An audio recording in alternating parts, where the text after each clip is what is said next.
You're watching memorable entertainment television. MeTV Tri-State.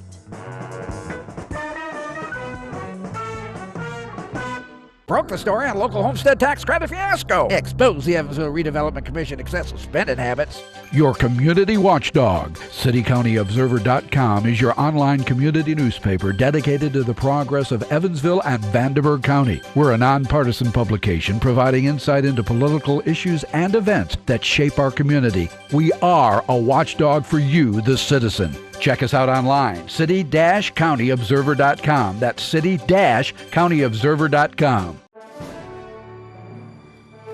Tri-State Voices, an open discussion with area leaders on issues affecting communities throughout the Tri-State. Now, here's your host, Mike Woods. Good morning. Welcome to Tri-State Voices. Hi, I'm your host, Mike Woods.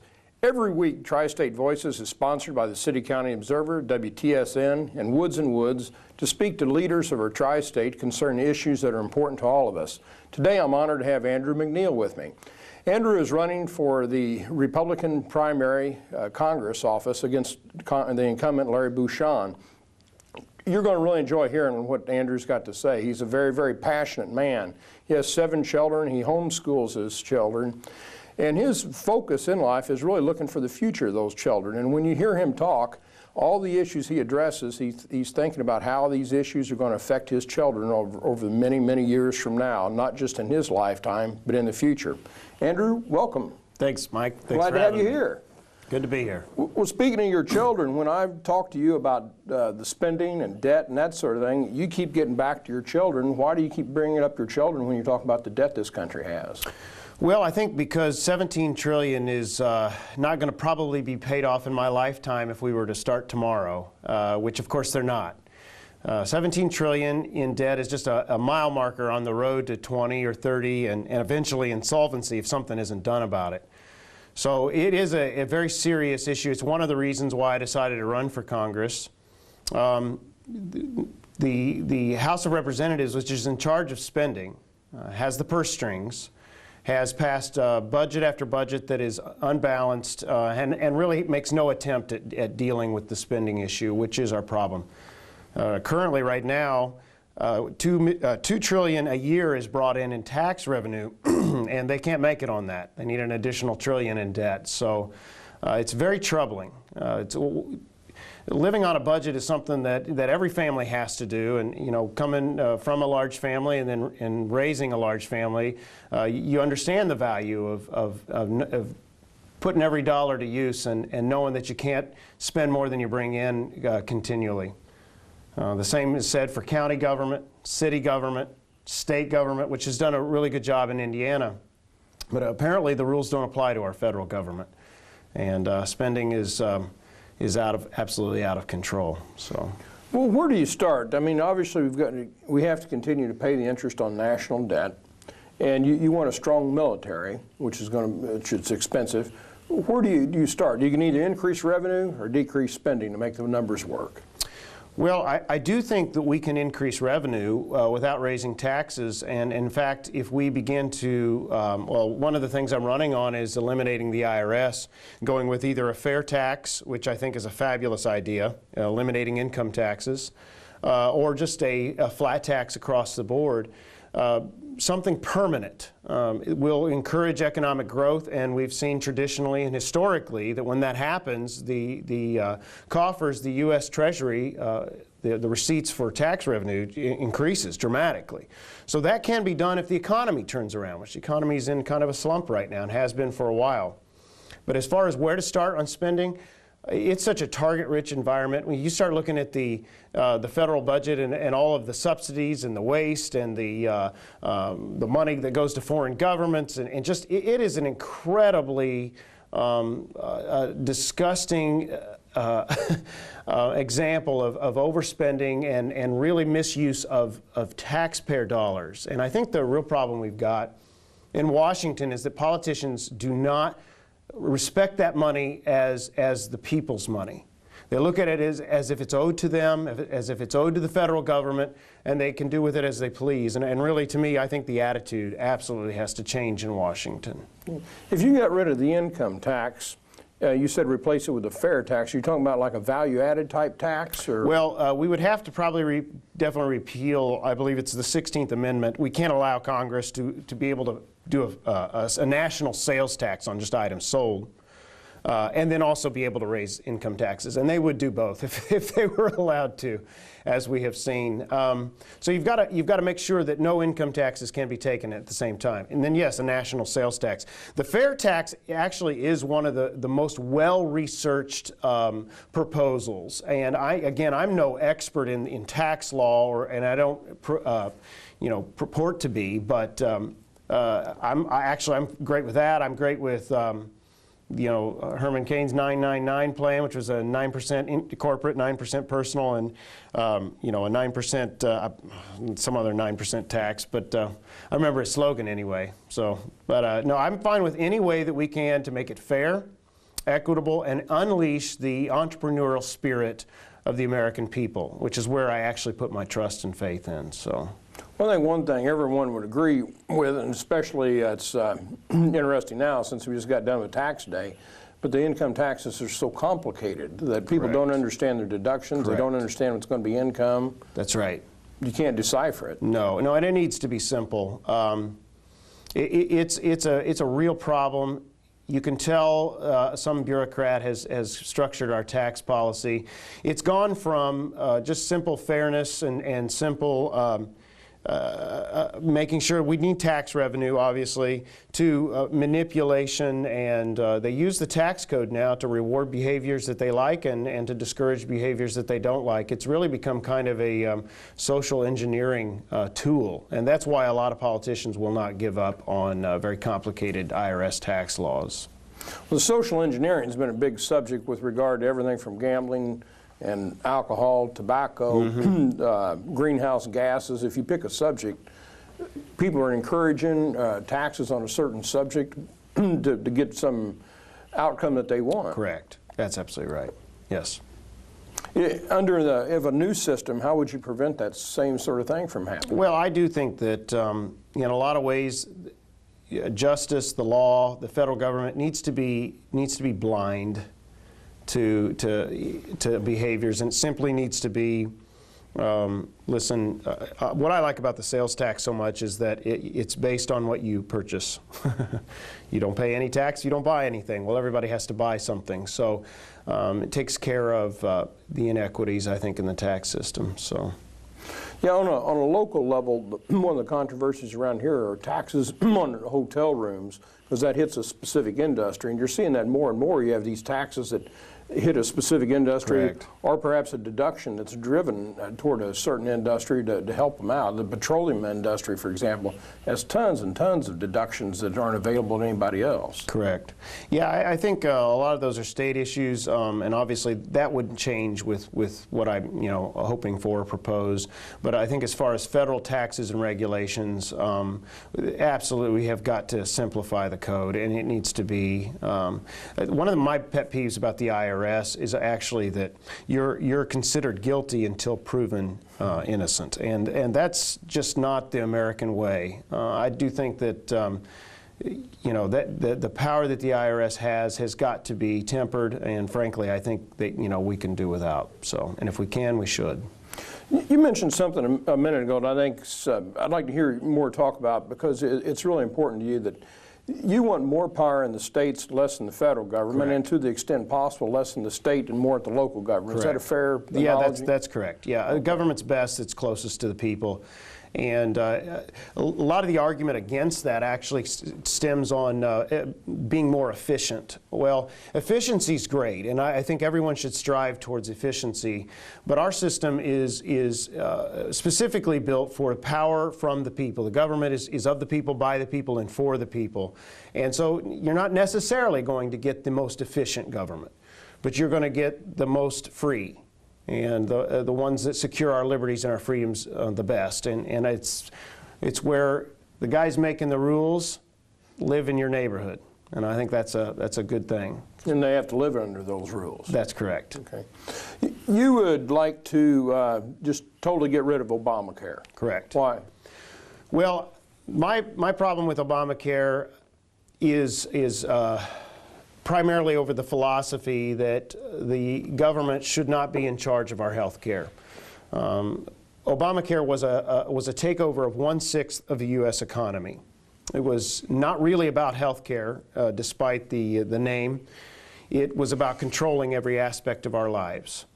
I believe that the health and human services that have been granted, the ability to make law and regulations, and they have by the pages on almost a daily basis, and they change the rules and they change the laws, is fundamentally un-American. It's not how we were set up as a country.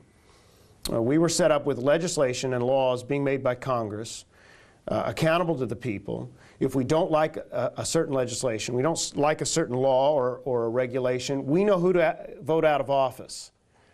As it is right now, they're unaccountable. Most of them are unnamed, and they're one of the sad things. They target certain industries. One of the ones that's hardest hit near my home is in Owen County. We have 2 medical device manufacturers in Boston Scientific and Cook Urological. And they make medical devices, and there's a medical device tax in Obamacare. That is, if we lose those 2 industries in Owen County, it will be an absolute devastation. They're the largest employers by far, and good jobs. They've done nothing wrong. Why would they be targeted? So I think that Obamacare is the issue of our time. I really do. I think it's the domestic issue of America right now. What kind of a nation are we going to be? Are we going to be a home to liberty and freedom? Or are we going to be going down the path of socialized medicine? Are we going to go to single payer where the government takes care of everything?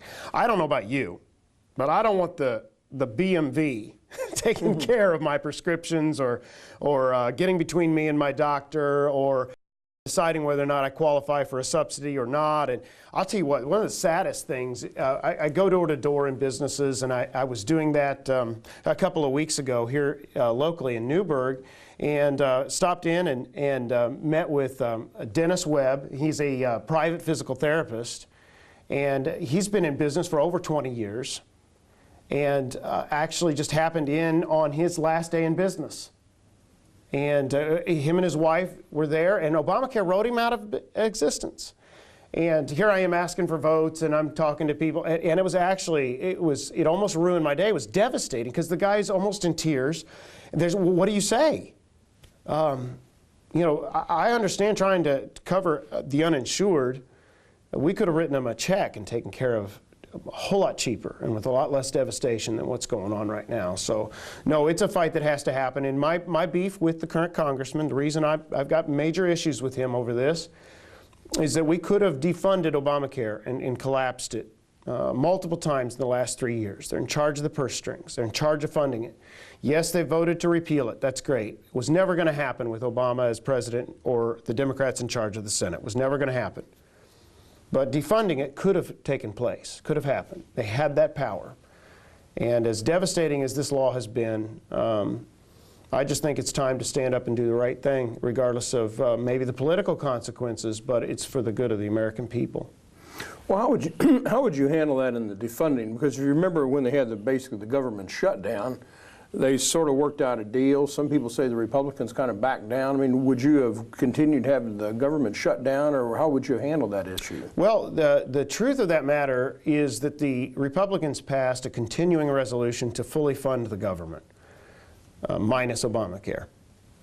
And the Democrats and President Obama chose to make political hay over it and shut the government down. They refused the offer, and they shut it down.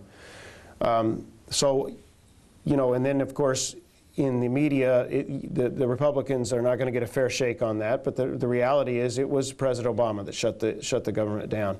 According to, you know, law, then he's required to take the money that comes in and constitutionally pay certain items. Part of it was the military and Social Security payments. But they went on to shut down veterans' war memorials, which actually cost more money to shut down. I mean, they went down and shut national parks. They did everything they could to the White House tours to throw a fit and to make it as painful as possible for the American people so that there would be an outcry against the Republicans. Well, The truth of the matter is I just truly believe the Republicans should have stood their ground, had the offer to fully fund the government on the table. That was for the Democrats to take or refuse as they wish, but Obamacare would not have been funded, and we would have been spared a lot of heartache. A lot of people would have still had their jobs right now. So you just would have basically waited them out? And... Well, yeah.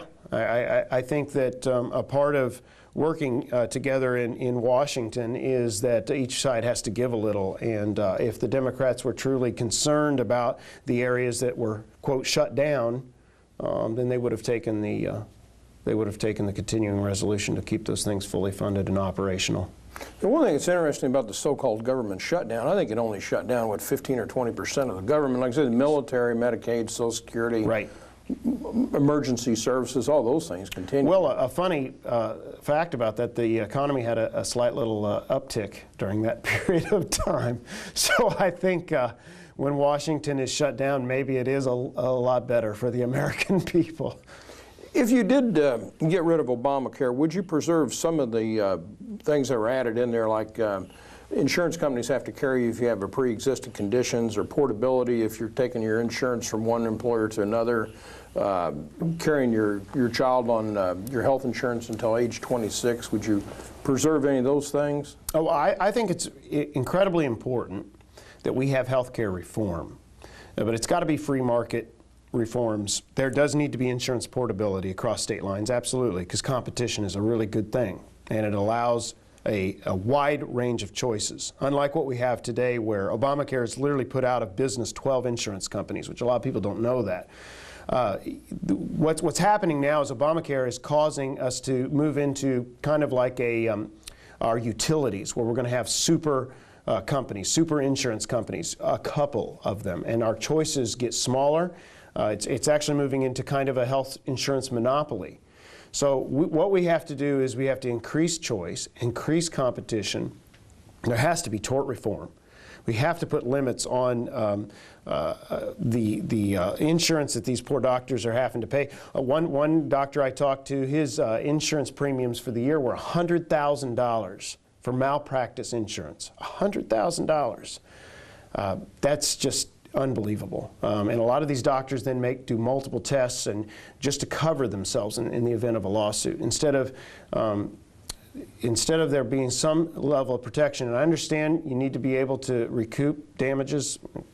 The doctor takes off something that shouldn't be taken off, or there's something done wrong. I understand that, but there needs to be limits on frivolous lawsuits, and I actually I think there needs to be a lot of reform in health care, primarily the government getting out of it.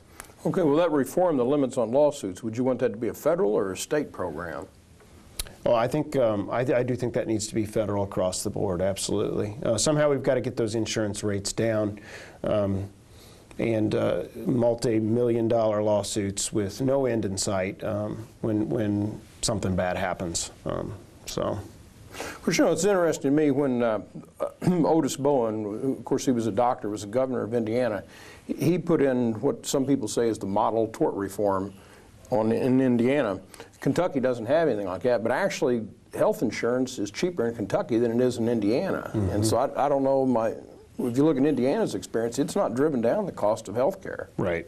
Well, I think medical savings accounts are another great thing. Anything that begins to put the power in the hands of the people, wide range of choices, and there is differences between doctors, there is differences between hospitals, there is differences in different services as far as prices and quality and all those sort of things.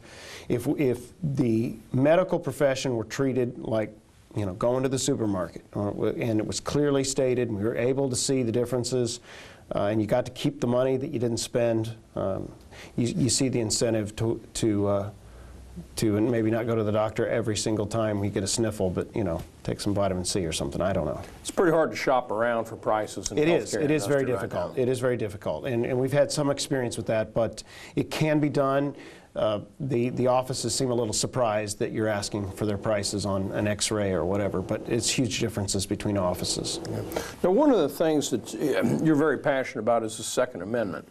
You've said that there's no throwaway amendments. What would you like to do about gun control? Well, I absolutely refuse to allow there to be any kind of national registration of gun owners or guns. I believe the Second Amendment was specifically put in there to enshrine our God-given right to defend ourselves and for communities to protect themselves. So I just think that the job of a congressman is not necessarily to allow people to keep their guns, but to stand up for liberty and freedom, for the Constitution, what's already been given to the people. And so that's how I kind of see my role in that is just to safeguard that, do my best to make sure that there is no infringement on that right and freedom. Okay. Would you have a federal law that would prohibit states from restricting ownership of guns? Yeah, I think that's a good way to go, because the Constitution obviously is the federal government, covers that, and specifically in the Bill of Rights we're given that, and states should not be allowed to violate the U.S. Constitution in that way. So yeah, I would absolutely. So that's one case. I mean, you wouldn't allow the state to go their own path, so to speak. That'd be a federal. Right. Well, the states are given guidance under the federal Constitution or under the United States Constitution. They cannot violate that. Specifically, though, anything that is not specifically granted to the federal government should be left and must be left to the states and to the people thereof. So, you know, it's specifically spelled out, the Second Amendment, you know, First Amendment. These are all rights that I do believe the federal government has a position and a place to ensure are preserved. Okay.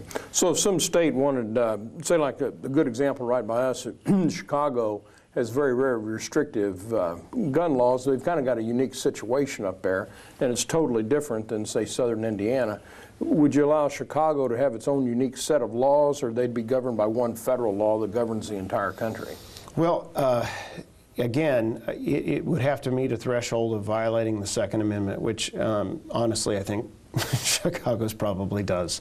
I'd have to see the specifics of the law.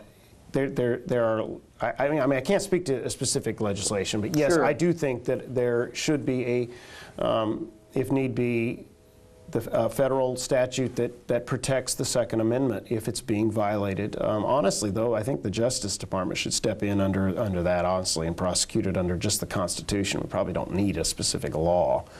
It's right there, written in the very foundation of the country. So.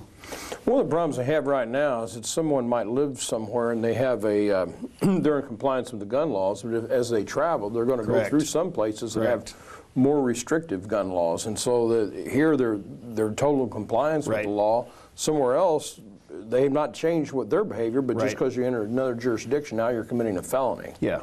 No, it would be a wonderful thing to see a change out of the Justice Department. To see them actually standing up for individual liberties as opposed to, you know, prosecuting states. How would you change the EPA? I would change it by removing every last red cent and defunding it completely. Okay. I just think very strongly that pollution controls and environmental regulations need to be by the states, by the people closest to those factories. That we would have concern over. I do not, the EPA has clearly got it out for coal. It is targeting it. Right now there are pollution standards that they've issued that we don't even have the technology for and won't for at least 2 years. They refuse to grant a waiver. We have coal-burning power plants that are going to have to go offline. We have ones that were about to go online that are not going to be instituted or brought online. And we've got, if you look at the coal industry in Indiana, and the 8th District just, you know, cuts out the coal industry. So it's extremely important to the 8th District. And we have someone that's going to stand up for coal miners, and there isn't an alternative to coal that makes any sense at this point. Now, maybe we will in the future, but we don't have that right now. We have an abundant supply of coal, and it needs to be utilized freely. And if we don't, we're going to see electricity go through the roof. We're going to see brownouts. We're going to see a lot of issues that I don't think the American people should have to put up with simply because of an unelected, unaccountable bureaucrat decides, hey, we need to have cleaner standards. So, if you got rid of the EPA, how would you handle those situations where, say, you've got a coal-fired power plant and one But the wind takes all the pollution over to another state, or the water they're dumping is going to another state. How would you handle those situations? Well, I think the states need to handle those issues. And in between, where they're in between states, I think the states need to handle that between themselves like they always have. If there is an issue that states can't seem to get resolved, then obviously you would look to some help from the federal government. But I think that needs to be an absolute last resort. So then you'd have a specific legislation on that particular power plant, or how would you? No. I think that if the federal government were to deal with it, then Congress should pass a specific set of standards. You're not allowed to dump this into any waters, whatever, you know, that sort of thing, and then and just simply enforce it themselves without giving it to an agency that can then decide with wide parameters what that actually means. And that's kind of where we're at right now. Okay. Well, it seems like if Congress is going to set those standards, though, and then they're going to enforce it, they're going to have some people to enforce that. Right. Like I said, that's absolute last resort if there were a dispute that couldn't be settled between states. Okay. Well, if you got rid of the EPA, then who would you have enforcing that? Would it be part of the Justice Department then, or? No, I think you would just require, I mean, we've got laws all over the place that we don't need a special agency to make sure it happens. If you have, you know, maybe some agency that reports on that, they have got no ability whatsoever. I would give them no ability whatsoever to change the laws or in any way be anything but a direct mirror of the legislation, which is not the case today. Okay. Tell me about House Bill 36. Well, it's actually House Resolution 36. It is calling for John Boehner to bring about a select committee to investigate Benghazi. Right now there are investigations going on, but they don't have any teeth. And there's 188 House Republicans that have signed on to this resolution. Larry Bucshon and Todd Young are the only two Republicans in Indiana that have refused to do it. And the reason is, given out of Larry's own words, is they want to wait until it no longer appears political. Well, my view on this is that we have 4 dead Americans in Benghazi. We know it was a terrorist attack. We believe there were a couple of stand-down orders, but we do know the president knew about it and went out and lied to the American people for 2 weeks. This is a huge travesty and an injustice that needs to be dealt with seriously.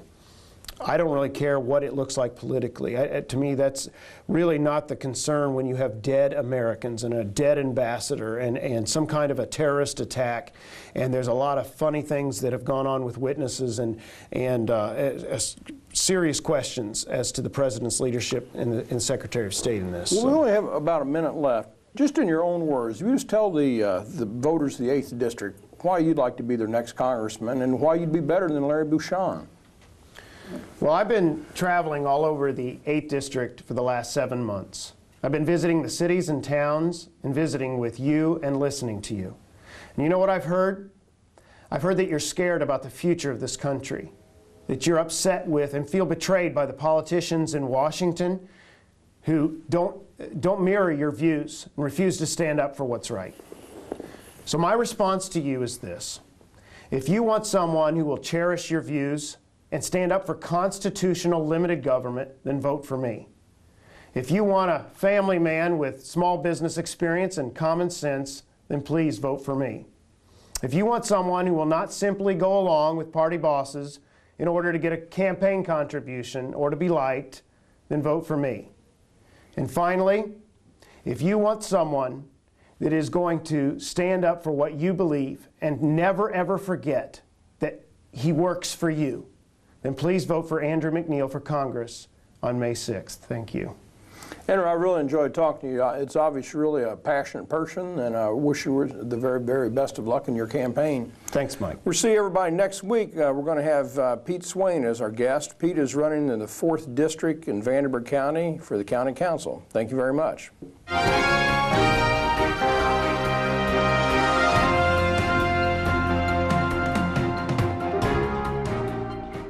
This year in the Tri-State, 1 out of 8 people will be in an accident. Would you know what to do?